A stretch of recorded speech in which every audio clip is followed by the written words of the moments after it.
구원의 반석을 향하여 즐거이 외치자, 이런 제목을 붙이고 싶습니다. 1절에서 가져온 거죠. 1절이 그렇게 말씀하고 있어요. 오라 우리가 여호와께 노래하며 우리의 구원의 반석을 향하여 즐거이 외치자. 이 시는 창조주 하나님을 찬양하죠. 목자이신 하나님께 전적으로 의지하고 과거의 선조들처럼 하나님을 시험하지 말자라고 권고하고 있습니다.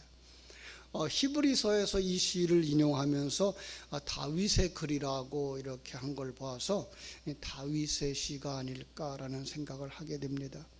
학자들에 의하면 이 시는 초막절에 불려졌던 것으로, 초대시대에는, 초대교회 시대에는 예배를 시작할 때 우리가 교동문을 낭송하듯이 낭송했던 시였더라고 그럽니다.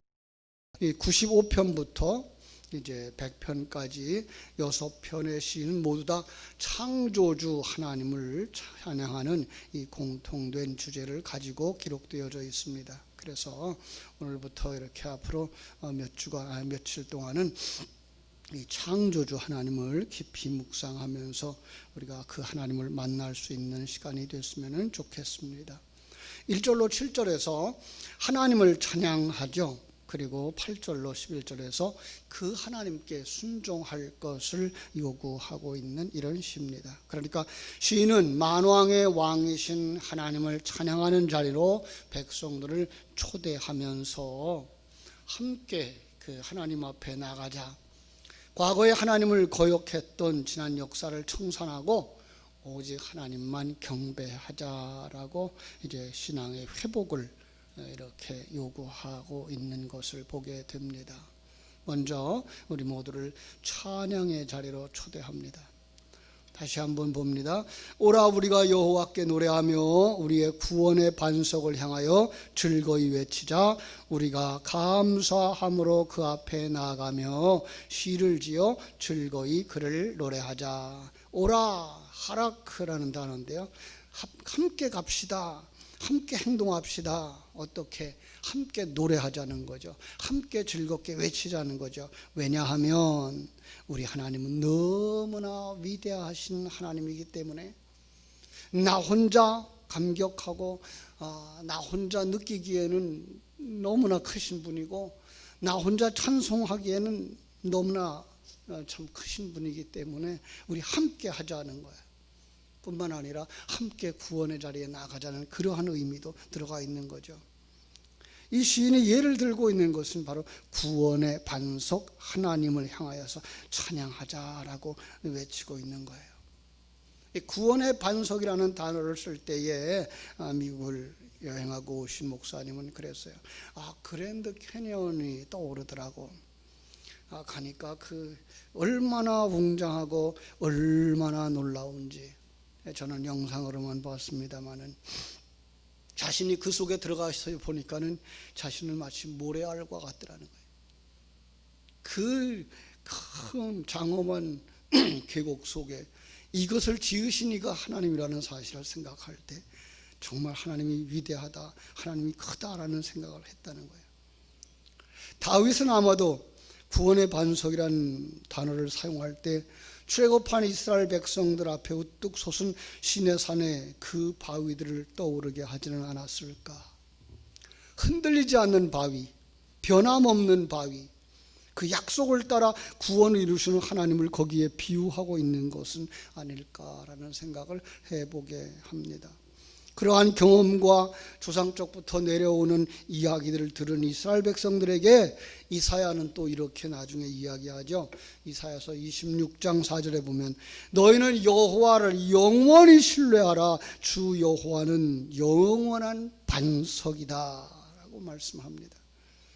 비록 포로 생활 중에 고단한 삶을 살고 있다고 해도 기억하거라.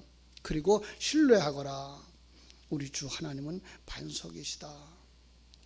이러한 반석이라는 말 속에서 성경적 의미를 찾아볼 수 있는데 그 하나님의 능력, 전능하심, 전지하심, 그 하나님의 계획이 크심, 그리고 그 약속을 이루심의 신실하심, 이런 것들을 볼 수가 있고요. 자기 백성들을 지키시는 하나님, 자기 백성들을 구원하시는 하나님. 신약 성경으로 오면은 교회의 터를 삼고 있는 우리 하나님을 우리에게 가르쳐주고 있는 이러한 반석이다라고 생각할 수가 있습니다. 그래서 우리는 알 수가 있습니다.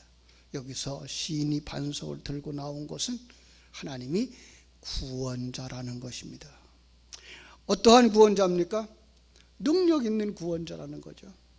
신실한 구원자라는 거죠. 우리의 피난처가 되는 거죠.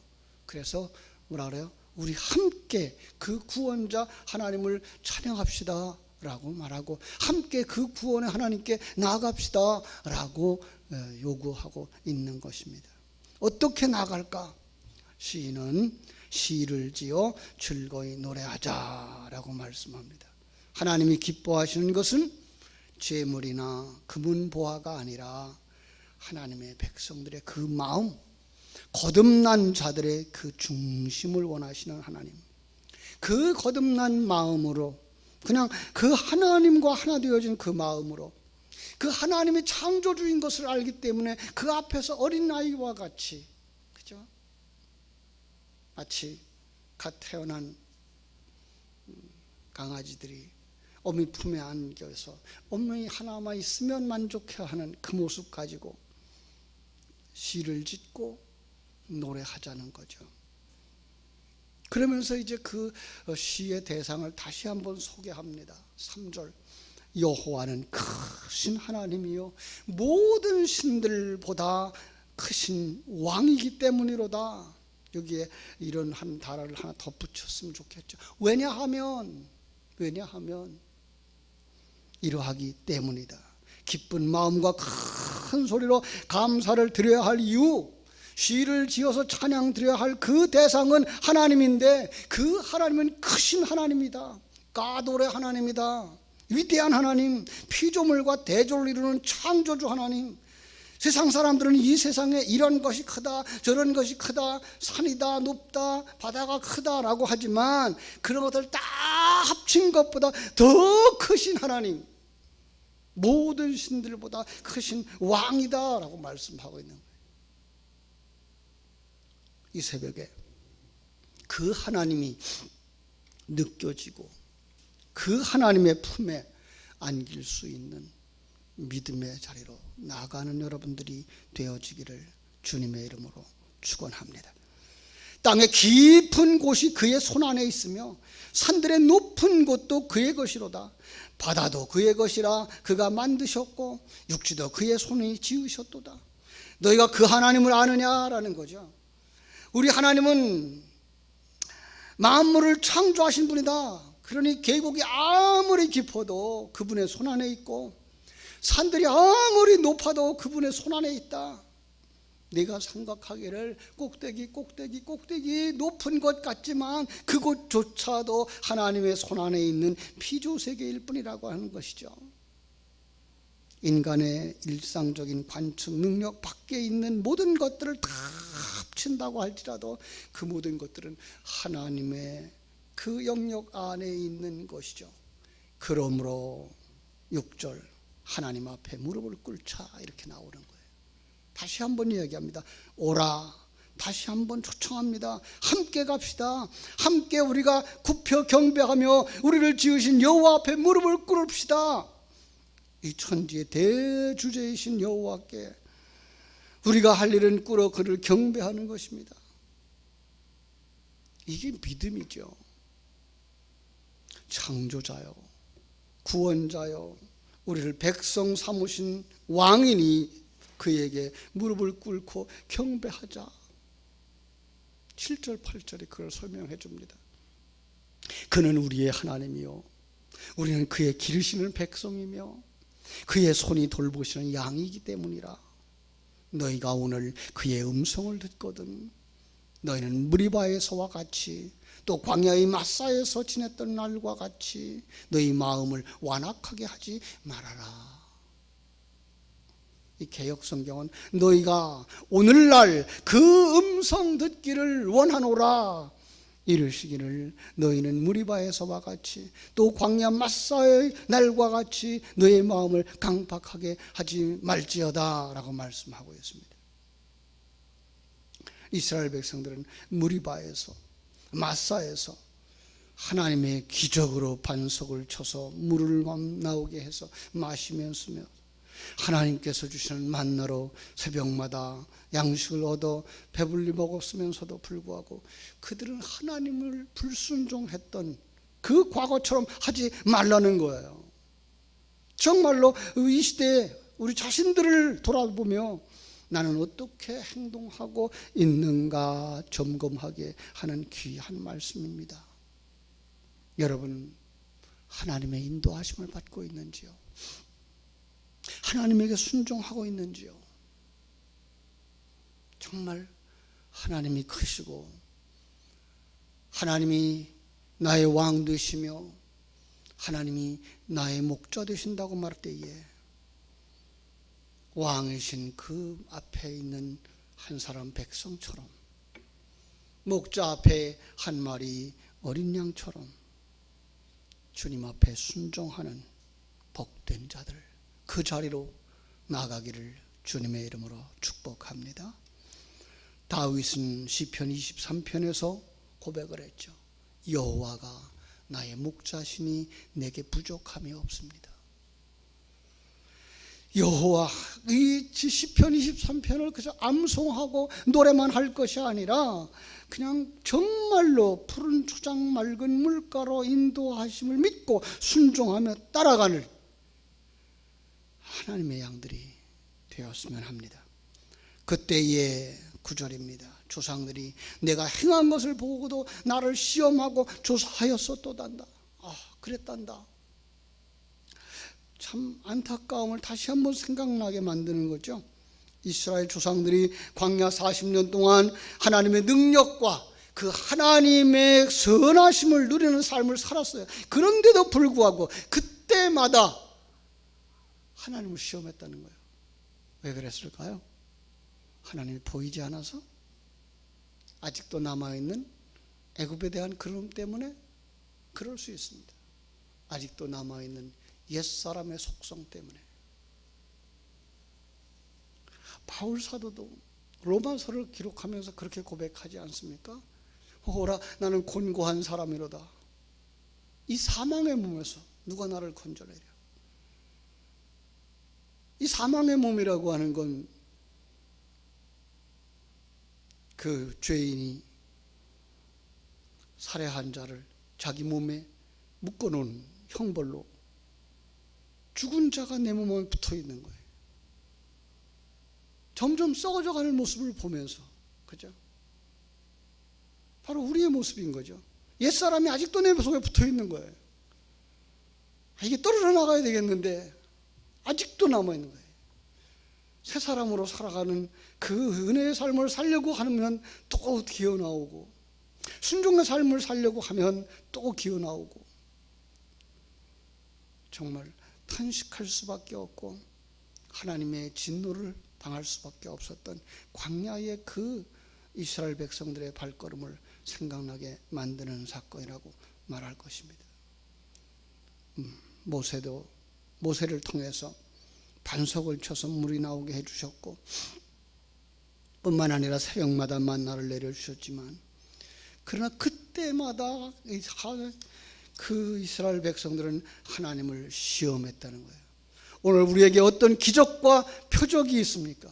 여러분, 어제도 말씀을 드렸습니다만 기적 가운데 기적, 그건 우리가 예수님을 믿는 거, 예수님을 만나는 거, 그죠?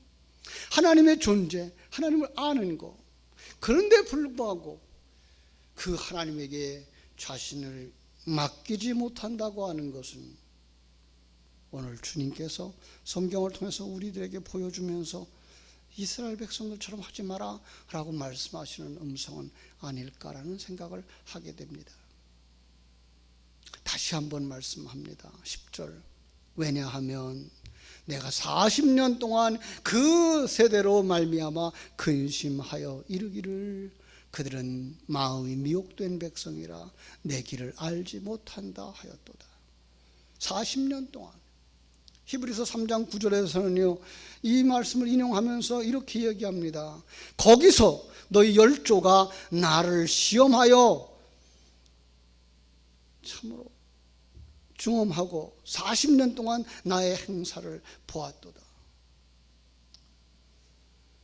40년 동안 저희들이 그렇게 해석했죠. 우리의 일생을 상징하는 숫자라고. 옛사람의 속성들을 벗어버리지 못하면, 옛사람이 죽어야 되는데 죽지 못하면, 벗어버리지 못하면 우리는 매번 미혹당할 수밖에 없어요. 그들을 뭐라 그래요? 신약 성경에 보면 마음에 정함이 없는 자라. 그래서 하나님께 응답받을 것을 기대하지 마라 라고 말씀하고 있죠. 더군다나 여기서는 뭐라고 말하고 있어요? 내 길을 알지 못한다는 거예요. 내 길, 바로 예수 그리스도죠. 구원의 길이죠. 내가 곧 길이요 라고 말씀하셨잖아요. 예수 그리스도를 알지 못한다는 거예요. 이스라엘 백성들이 광야에서 방황했던 이유를 설명하고 있는 거죠. 그러면서 안타깝게 말합니다. 그러므로 내가 노하여 맹세하기를 그들은 내 안식에 들어오지 못하리라. 결단코 나의 안식에 들어오지 못한다. 1차적으로는 가나안 땅에 들어가지 못한다는 이야기가 되겠죠. 그러나 우리는 압니다. 영적인 의미에서 그는 천국에 들어오지 못한다. 이처럼 이 시편은요 우리에게 각성할 것을 이야기합니다. 어떤 분들은 그렇게 얘기합니다. 아이고, 목사님의 설교를 들으면요 내가 지금 아직도 구원에 완전히 이루지 못한 것 같은 불안함이 생깁니다. 그런 각성이 있어야죠. 우리는 완성된 것 아니거든요. 우리에게 위로를 주실 때는 너는 사망에서 생명으로 옮겼다라고 말씀하고 완료형을 쓰지만은 구원은 과정을 거쳐서 이루어져 가야 되는 그 과정이 있기 때문에 옛사람을 벗어버리는 그 과정. 그 옛사 사람이 누굽니까?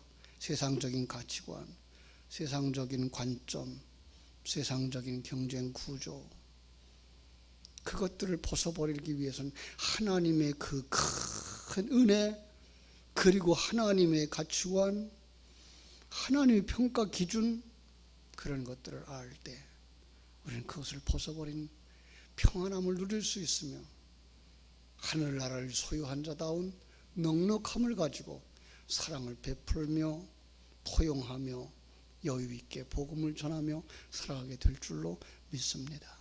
이 새벽 그 하나님을 나의 아버지로 삼고 여러분이 그 하나님과 함께 승리의 길을 걸어가는 강하고 담대한 하나님의 전신갑주를 입은 용사들로 소개되기를 주님의 이름으로 축원합니다. 기도하겠습니다. 하나님 우리 아버지, 하나님의 크신 은혜와 사랑을 감사하옵고 감사합니다. 하나님은 크신 하나님이시오 모든 신위에 뛰어나신 왕이십니다. 천지와 만물을 창조하셨고 그 위에 계시며 바로 우리가 의지하고 즐겼던 이 세상 것을 꺾으시고 하나님만 바라보게 하시는 왕이시요 주인이십니다.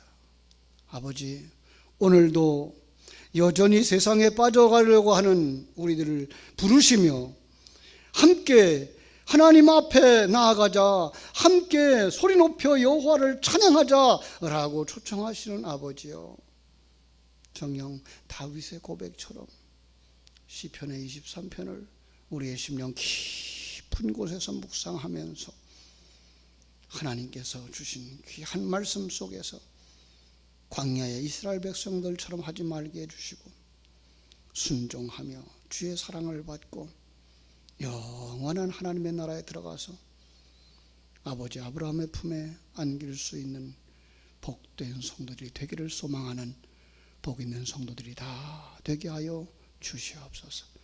예배를 소중하게 여길 줄 알고 기도를 소중하게 여길 줄 알고 말씀을 소중하게 여길 줄 아는 복 있는 성도들, 하나님의 사람들이 다 되게 하시고, 이 새벽에도 기도 속에서 하나님의 귀한 음성을 듣고 돌아가는 시간 되게 하여 주시옵소서. 오늘 하루의 삶도 주님 손에 부탁을 드립니다. 영광 받아 주시옵소서. 예수님 이름으로 기도하옵나이다. 아멘. 하늘에